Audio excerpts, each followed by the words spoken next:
We have a request by Vice Chair LaFleur to go ahead and take up HB 268. So if we could go ahead with HB 268, please. And Mr. Gonzalez, while she's moving to the table, if you'd go ahead and read that instrument into the record, please. Thank you, Madam Chairwoman. Members, this is House Bill 268 by Vice Chair LaFleur, amends terminology regarding pornography involving juveniles. Madam Vice Chair, on your bill. Thank you, Madam Chair. Members of the committee, this really is a simple bill. We're just changing some words, but as we know, words have power and impact, and that's why we are before you today. The words that are being changed here relate to our children. And as we know, the word pornography sort of indicates that, and can indicate consensual acts. And those acts can be acts of photography, videotapes, or live stream distribution for sexual pleasure. But children can't consent to those acts. And the reason we're changing these words to be real clear about the impact that it has on our families and on our children. And I appreciate your consideration of this bill. I do have two amazing women with me today that would like to speak and address the bill. And when they are complete, I do have an amendment that I would like to offer up for your consideration as well. Thank you so much, Madam Vice Chair. If whoever wants to go first, if you want to introduce yourself. Sure. Morgan Lamondre with STAR. We're a nonprofit sexual assault center, and I did have something prepared.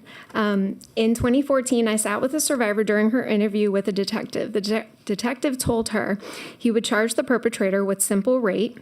After he left, she turned to me and asked, how could my rape be called simple? She didn't realize simple rape was a legal term, not a description of her trauma. But to any survivor, there's nothing simple about rape. I realized that our legal terminology was causing real pain because there was no such thing as simple rape. And in 2015, I worked with others to remove that term from our statutes. We succeeded, and that change was one of the most impactful for survivors. Nearly 10 years later, another survivor, a dear friend, came to me with a similar plea. Under current law, her experience as a child is labeled pornography involving juveniles. She never consented to what happened to her, and her trauma should not be labeled pornography.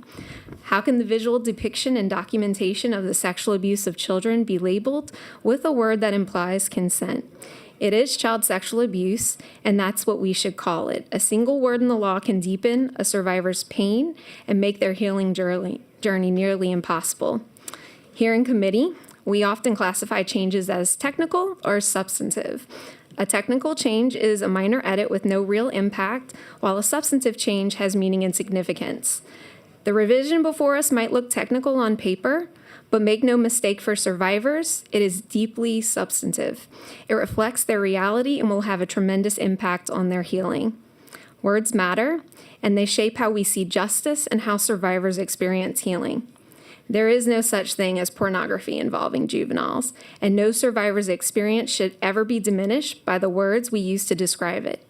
By making this change, we affirm to survivors, those here today, and countless others, that we hear and respect them. We show them that the law can reflect the truth of their experience rather than dismiss it. So I urge you not only to support this bill, but to co-author it. And I thank you for your time. Thank you, Ms. Lamondre. And let me just say this for the members. We have 43 green cards in support. Needless to say, the chair has never had a stack like this. So congrats, Madam Vice Chair. We do not have any cards in opposition, so I just ask you to keep that into consideration as we move forward. And the board is clear for you, Ms. Lamondre. Ma'am, if you want to go ahead and introduce yourself. Hi, my name is Audrey Wascom, and I'm a resident of Baton Rouge. For over 25 years, I've been an advocate in the field of violence against women. Some of my professional work has included writing for national outlets on the subject of survivorship, and my specialty is a focus on survivor-centered communications. I'm also a current sitting member of the Senate Task Force on Child Sexual Assault Investigations. But I didn't choose this life of advocacy, it chose me. I'm a survivor of childhood sexual violence that destroyed my body. I have testified here before that my bladder no longer works the way it should, and I have visible scarring on my vaginal area. And while thousands of people have heard me speak or read my work on being a survivor, only a handful of people knew the rest of the story. That my grandparents had trafficked me and made photographs and videos of my tiny body being sold to strangers. Two of the people who knew are sitting with me today. State Representative LaFleur and Morgan Lamondre, who acted as my attorney 3 years ago when I sat in an FBI office after material of me had been found. The main reason for waiting to disclose that part of my trauma came down to safety. Safety for myself, safety for my children. I've used a different name on social media and in my published work and a different first name for my children. For decades, I have lived hidden in plain sight. Another reason is that I never wanted my children to hear the word child pornography and misunderstand what happened. I never wanted them to think that I consented to being violated on camera, rather than understanding what it actually was. Child sexual abuse material and evidence of a crime. Language matters. It affects cultural norms and how we as a society think about sexual violence. It affects whether or not a survivor will disclose their history or trauma out of fear of how it will be received. Justice looks different for everybody, but for me, it's days like today to create meaningful change for future survivors so that they too can know peace and grow up to be the person that they needed as a child. Thank you. Thank you, ma'am, and thank you for your testimony.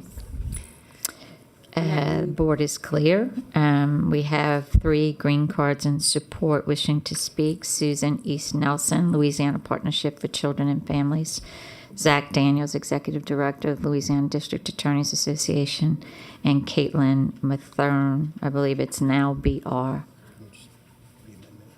Oh, I'm sorry. Vice Chair LaFleur had an amendment. If we want to go ahead and take the amendment, Mr. Gonzalez on the amendment. Thank you, Madam Chairwoman. Members, this is Amendment Set 1022. It designates the act as the Audrey Wascom Act. Vice Chair on your amendment. I'd like your support of that amendment for obvious reasons, members. Thank you. We have a motion by Vice Chair LaFleur to adopt the amendment. Do we have any objections? Hearing none, let that amendment be adopted. Thank you so much. Thank you so much. Do we have our 3 witnesses? Susan East Nelson. Ladies, if y'all could let the witnesses. Mr. Daniels, thank you so much for waiving. Caitlin Mathern. Do we have Caitlin Mathern here? We will go ahead and place Ms. Mathern's green card in support in the record. Ms. Nelson, welcome. I will be super fast. Susan East Nelson, I'm the Executive Director of the Louisiana Partnership for Children. Before I took that job, I was the co-founder of the Legislative Drafting Institute for Child Protection. And in law school, I did my summer fellowship with the National Association to Protect Children. This legislation matches the change in the national language that we use around this particular crime. So I want to make sure that that's on the record, that this is not some unusual change that we are doing. This matches what people have come to recognize in this field across the country. And that's all I wanted to add. Thank you. Thank you so much, Ms. Nelson. Vice Chair LaFleur, you want to well, let me go ahead and read the green cards in support. We have Megan Reed in support, Mary Hogan Waters in support, Elizabeth Sockley in support, N. Dietz with LCCH in support, Mary Lynn Sylvan in support, Jenny Hole with Women with a Vision in support, Cara Toulier, Tara McCall in support. Boy, y'all don't make this easy. Willa Mamet in support. It's like a test. Robert Smith in support. Alex Moody with Lift Louisiana in support. Annika Vanderspeak in support. Okay, y'all have to help me with this. Is it ISABGUA? Parish, is she here in support?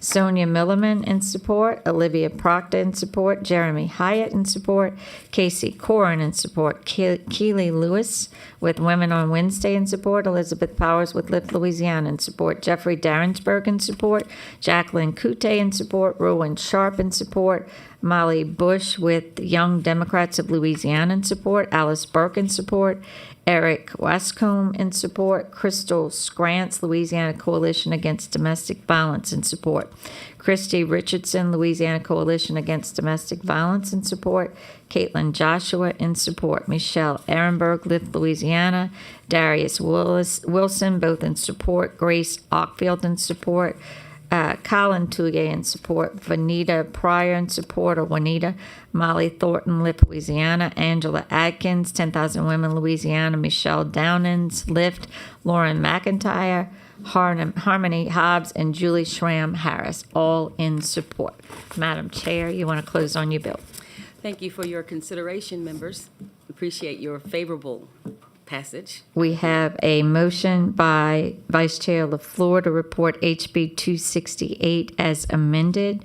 Do we have any objections? Hearing none, let HB 268 be reported as amended. Thank you so much. I